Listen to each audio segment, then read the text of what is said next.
is kindred. Kindred means having a close connection like that between family members. रिश्तेदार जिसको आप कहते हैं. As a noun, your family and relative. Your family and relatives. Synonym देखेंगे relative के meaning में सारे word similar, related, matching, same, agreeable, friendly. Difficult level पे alike, parallel, associated, affiliated. Allied, identical, resembling, sympathetic, affable, lovable and compatible.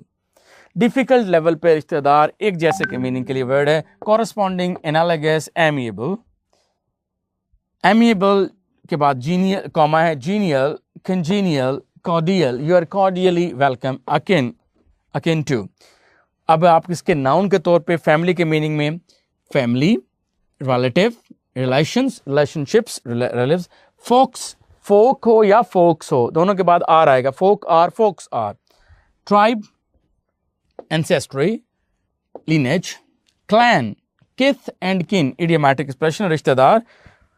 Flesh and blood, ये भी आपके रिश्तेदारों को ही कहते हैं. अब unknown लोग, दुश्मन, जो एक जैसे ना हो, different, unlike, clashing, conflicting and contradictory.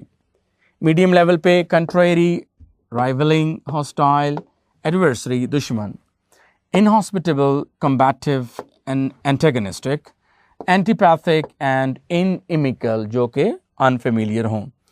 Difficult level पे हम वर्ड देखेंगे डिस्परेट, डिस्कॉर्डेंट, डाइवर्स, डिस्टिंक्ट, जो एक जैसे ना हो, एक फैमिली से ना हो, रिश्तेदार ना हो, अजनबी हो, गैर हो. डिफरेंशिएबल, डिस्क्रिमिनेबल, डिस्टिंग्विश्ड, बेलिजरेंट, अब ये झगड़ालू के मीनिंग में आ गए. कॉन्टेंशियस, नाउन के तौर पे स्ट्रेंजर, वो फैमिली था, फैमिली का एंटोनिम आउटसाइडर. और एलियंस, वो एलाइज था, ये एलियंस हुआ. एग्जाम्पल सेंटेंस देखिएगा. They sell dried fruit and nuts and the other kindred products. यहां पर किंडर्ड का मतलब है सेम, इसी तरह की. सेकंड एग्जाम्पल देखिएगा. We recognised each other as kindred spirits as soon as we met. जैसे हमें लगा हम एक दूसरे के लिए बने हैं. थर्ड एग्जाम्पल देखिएगा. He is still loyal to preposition, loyal to his kindred, अपनी फैमिली से लॉयल है. डिस्पाइट के बाद ऑफ नहीं आता, इंस्पाइट के बाद ऑफ आता है. एक तो डिस्पाइट के बाद ऑफ नहीं आएगा, दूसरा इसके बाद फ्रेज आएगी, क्लॉज नहीं आएगी. देयर इल ट्रीटमेंट, ये कोई क्लॉज नहीं है, फ्रेज है. नेक्स्ट एग्जांपल देखिएगा. It was a time to rejoice mean enjoy करना. It was a time to rejoice in her accomplishment and I couldn't help but laugh. बेटा कुडंट हेल्प के साथ आपके पास टू एक्सप्रेशन है. अगर कुडंट हेल्प के पास but है तो आप वर्ब की फर्स्ट फॉर्म यूज करेंगे. अदरवाइज आप कहेंगे I couldn't help feeling, I couldn't help feeling और I couldn't help but feel. Couldn't help अगर बट यूज करेंगे तो इसके साथ आप वर्ब की फर्स्ट फॉर्म यूज करेंगे. अगर आप कुडंट हेल्प के साथ डायरेक्ट यूज करेंगे, बट यूज नहीं करेंगे, तो फिर आप आईएनजी वाली फॉर्म यूज करेंगे.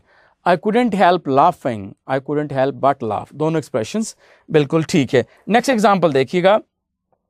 Someone you consider a kindred souls will either help fill an emotional void or, देखो बेटा either के बाद verb की first form, either help fill, और के बाद भी ऐसे आएगा guide, verb की first form, ease through a difficult situation.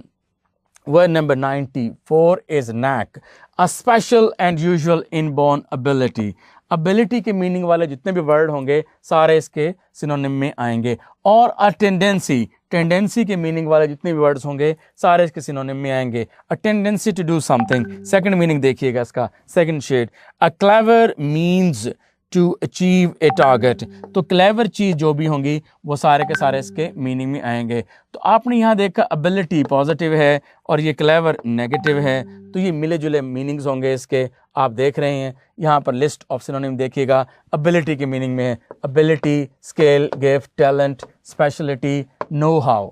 मुझे इसकी नो हाउ है, हाउ नो नहीं, know how.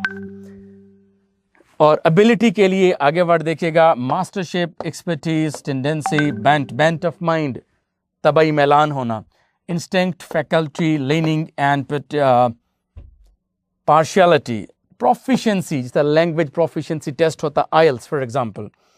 Then you have difficult level पे आप देखेंगे वर्ड्स महारत के लिए, एबिलिटी के लिए, प्रोपेंसिटी ख्वाहिश, प्रूननेस एप्टनेस, डिस्पोजिशन तबीयत मिजाज, पेंचेंट इंजेन्युइटी, डेक्सटेरिटी महारत, एड्रॉइटनेस स्किल महारत, फोर्ट. ट्रिक के मीनिंग में, अब क्लेवर मीनिंग में, clever trick, scheme, dodge, bluff, artifice और स्ट्रैटेजम. ये जो हैं ये नेगेटिव मीनिंग वाले वर्ड्स हैं सारे, बाकी ये सारे पॉजिटिव हैं. अब आप इनके एंटोनिम देखिएगा. Disability, weakness, ignorance. Medium level पे देखिएगा बेबसी को, helplessness, powerlessness, incapacity, incapability, impotence and shortcoming. Difficult level पे देखिएगा इनएडिक्वेसी, इनएलिजिबिलिटी, इनएप्टीट्यूड, हैंडीकैप, इनएप्टनेस. आप देख रहे हैं कि ये सारे वर्ड्स नेगेटिव वाले यहां पर, ये सारे नेगेटिव वर्ड हैं. इनएप्टनेस, डिसइंक्लिनेशन, इनकॉम्पिटेंस. अब आप देखेंगे यहां पर वो क्लेवर नेगेटिव था ना, यहां पर ये सारे वर्ड पॉजिटिव क्वालिटी वाले होंगे. ऑनेस्ट, सिंसेरिटी, नाइव से है naivety, truthfulness and innocence. Example sentence देखिएगा. He has got a real knack for making money. For एक प्रेपोजिशन है और ना सिर्फ फॉर बल्कि दुनिया के तमाम तरह की प्रेपोजिशंस के बाद आईएनजी वाली फॉर्म आया करती है. सेकंड एग्जांपल देखिएगा. Nothing is more important to good teaching then comparative degree का मार्कर है इसलिए मच की सेकंड डिग्री मोर आई है. Then the knack of apt illustration. Illustration हम बता चुके हैं, एक्सप्लेनेशन को कहते हैं. और एक इलस्ट्रेशन वो जो आपकी बुक होती है, टेक्स्ट बुक, उस पर जो कॉन्सेप्ट होता है वो भी इलस्ट्रेशन होती है. During the campaign, he displayed one of his greatest skills, the knack of surrounding himself with the right people. ये second example हुई. Example में sentence use करके बताया. Third example देखिएगा. She tried every knack. उसने हर ability को use किया. She knew to get him to spoil the beans. Word number 95 देखिएगा. Knickers. Knickers आप देख लें यहाँ पर. Loose, LOOSE लूज ढीला होता है, LOSE लूज जिसकी सेकंड फॉर्म लॉस्ट होती है, खो देना. शॉर्ट पैंट्स जो भी दो चीज़ें मुश्तमिल होंगी उनके साथ एस लगेगा, चाहे ट्राउजर्स कहें, चाहे पैंट्स कहें, चाहे ग्लासेस कहें. गैदर्ड एट दी नी. आपने कहा गैदर्ड एट दी नी. जो भी पार्ट्स ऑफ बॉडी होते हैं उनके साथ आर्टिकल दा लगता है. जब मैं पढ़ाऊंगा आपको आर्टिकल का टॉपिक भी बताऊंगा. अच्छा जी, इसके लिस्ट ऑफ सिनोनिम में देखिएगा. शॉर्ट्स हैं, ट्राउजर्स हैं. देखने वाली बात यही है जो भी पेयर्ड नाउन्स होते हैं उनके साथ एस लगता है.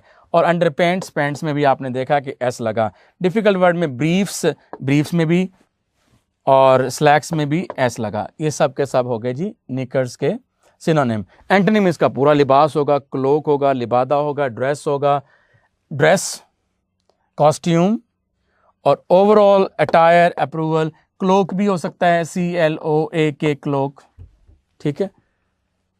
एग्जाम्पल सेंटेंस देखिएगा कि men's knickers were out of style and are now drug on the market. I wonder why you have too many pairs of knickers. Just example में यूज करके आपको बताया, nothing more than that. Knickknack, small tiny objects. Especially, above all. Especially का मतलब है above all. Especially और especially का pair बनता है. Especially household ornament. छोटे छोटे जो हाउस होल्ड ऑर्नामेंट्स होते हैं उनको कहते हैं. ये देखिए जिस तरह से ये मैंने बच्चों के रूम से पिक्चर लेके आपको समझाने के लिए बताई. सिनोनिम्स इसके देखिएगा. ऑर्नामेंट्स, डेकोरेशन और शो पीस. इसके बाद बेटा देखेंगे आप मीडियम लेवल पे इसके मतलब जो छोटे मोटे जेवरात होते हैं, जो नुमाइश के ऑब्जेक्ट्स होते हैं.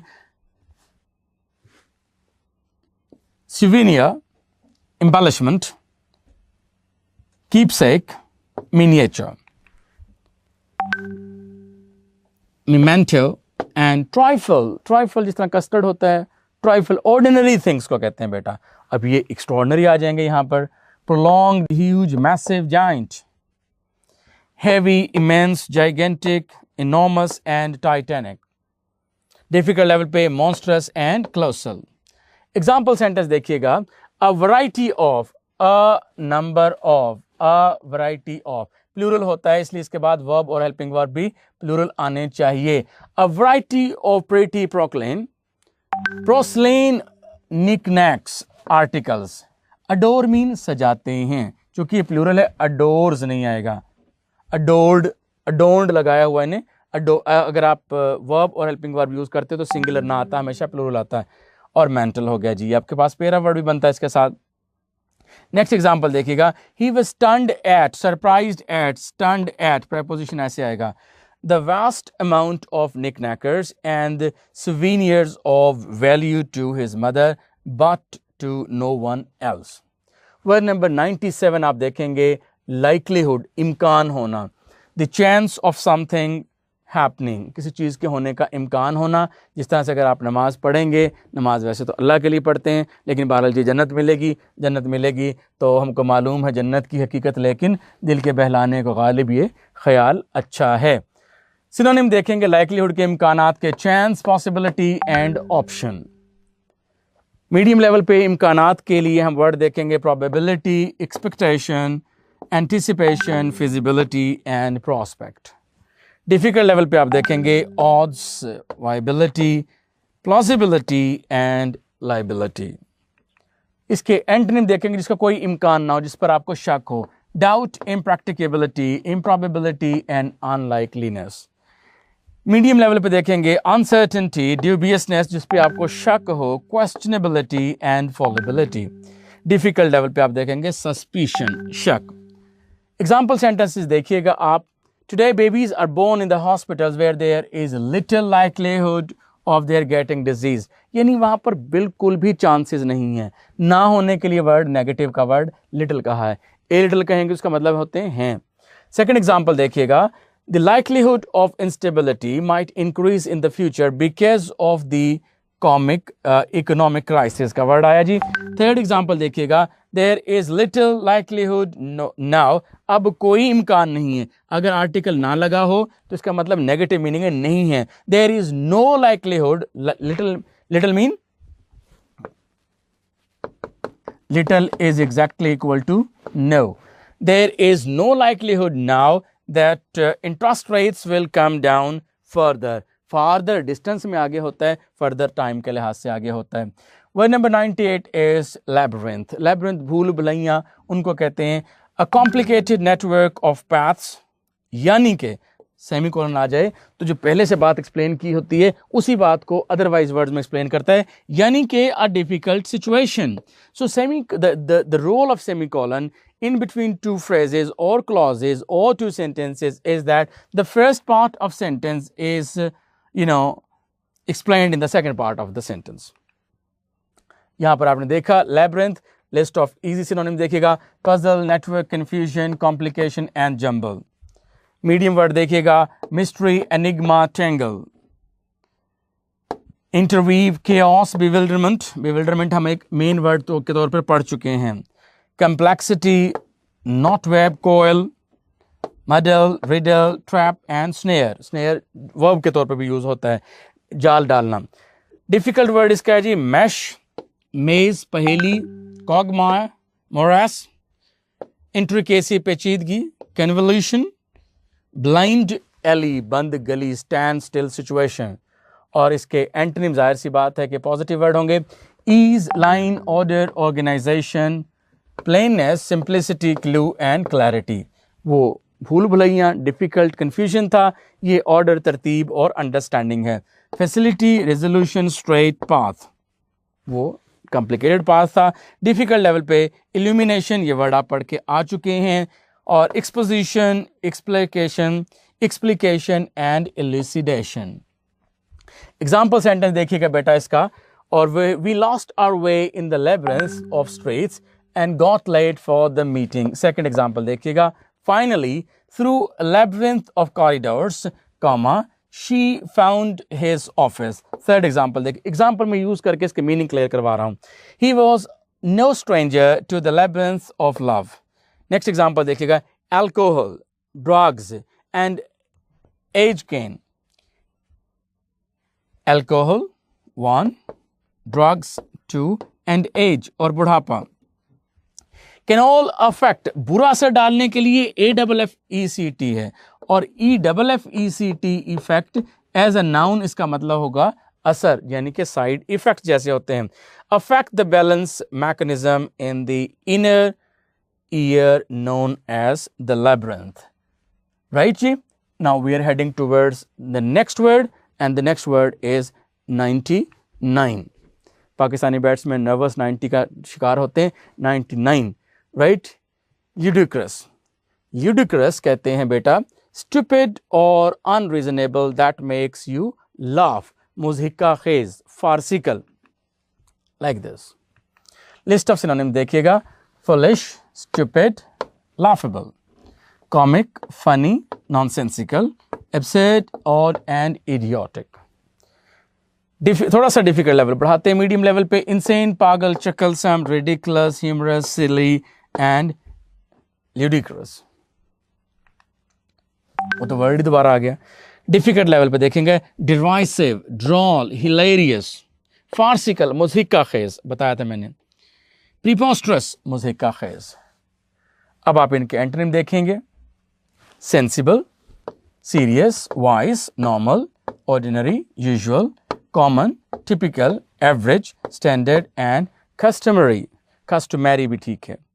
मीडियम लेवल पे judicious, logical, sober, solemn, rational, earnest, grave and sane. Difficult level पे sagacious, prudent and sedative. जी अब हम इसके example sentence देखते हैं। Some stories that initially seemed ludicrous, जो शुरू में बड़ी farcical मज़ाहिया लगती थी, turned out to be true, बाद में वो सच साबित हुई। Second example देखिएगा। Of course when you are young, the possibility that you ever might be old is ludicrous. Third example देखिएगा। The world as he saw it was full of hypocrites who were either ludicrous or malevolent or both. आपने देखा कि और से पहले और के बाद वर्ड जो है मीनिंग के लिहाज से ये सेम है। नंबर 1, नंबर 2 आइदर के साथ कॉम्बिनेशन बना और का। Right. Our 100 word is limp. Walk with difficulty due to a damaged leg or foot. ये as a verb इसके meaning है। As an adjective lacking strength, second meaning इसके। आपको ये पता है जो unusual meanings हों आप उनको ज़्यादा फोकस किया करें क्योंकि जो पहले से intensive vocabulary वो तो आपको पता है। अब जो आपकी extensive vocabulary होगी आपने उन वर्ड्स को याद रखना है। तो ये extensive vocabulary है। ये वाला वर्ड एडजेक्टिव के तौर पे लैकिंग स्ट्रेंथ और एनर्जी, फीका जिसमें एनर्जी की कमी हो। राइट। अभी जिंदा हूं तो जी लेने दो। एनीवेज सो एनर्जी की कमी है इसमें। Here we go. Waver, crawl, creep, drag, walk, walk unevenly, walk unsteadily, कमी होना जैसे ये तो लंगड़ा के चलना। Stumble, stagger, walk lamely, walk haltingly, रुक रुक के चलना, लंगड़ा कर चलना। डिफिकल्ट लेवल पे हॉबल्स, शैम्बल, हिच, वैलो, स्वे, शफल, फॉल्चर, ल्यूमा, प्लॉड, भारी बोझल कदमों से चलना। एडजेक्टिव के तौर पे अब आ जाएंगे आप soft, loose, weak, bendy, elastic, flexible, floppy, lifeless, sleepy, drowsy. आप देख रहे हैं ड्राउजी, लैकिंग एनर्जी, जिसकी एनर्जी की कमी हो। राइट। लिस्टलेस, बेहिसी, स्पिरिटलेस, ड्रूपी, फीबल, फ्लिम्जी, कमजोर के मीनिंग में। एनर्जी की कमी होगी, ज़ाहिर कमजोर होंगे। यील्डिंग मतलब जिसमें ताकत ना रहे रेजिस्ट करने की। इन्फर्म, कमजोर, स्लैक, पीछे रहने वाला, स्लगिश। अच्छा जी, उसके बाद आप देखेंगे debilitated, debilitated, pliable, mouldable, resilient, supple, supple ज्यूलर, जिस तरह बिल्कुल आसानी से मोड़ लें आप उसको।